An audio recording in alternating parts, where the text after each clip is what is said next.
امیر جون کدوم یکی از اینا رو بیشتر دوست داری؟ صادقانه سگ. کدوم نیاز به توجه و زمان بیشتری داره؟ قطعا سگ. کدوم آموزش پذیر و نظم بالایی داره؟ سگ. نظم بالا چی؟ گربه. فعالیت و انرژی کدوم بیشتره؟ 100% سگ. البته اسکاتش و بریتیش هم ماشاءالله خوب فعالن ها. انرژی روزانه کدوم بیشتره؟ سگ. هزینه نگهداری کدوم بیشتره؟ گربه. محیط زندگی برای کدومشون خیلی مهمتره؟ گربه. رابطه با صاحب. ببین جفتش این اجتماعی تره، این با صاحبش رابطه بهتری برقرار میکنه بخواه حساب کنی. یه جور دیگه هم با کدوم ریزش موی بیشتری داره؟ چرا اون نه؟ پودل اصلا ریزش مو نداره.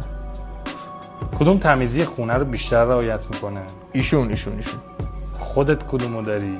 من سگ دارم. چرا گربه نداری؟ دوست دارم ببرم، خانواده هنوز رضایت ندادن، انشالله رضایتشون رو جلب میکنم، این ویدیو رو هم خودشون میبینن، بفرستن برای خانواده تا راضی کنن همه رو. یه معرفی میکنی گربه رو؟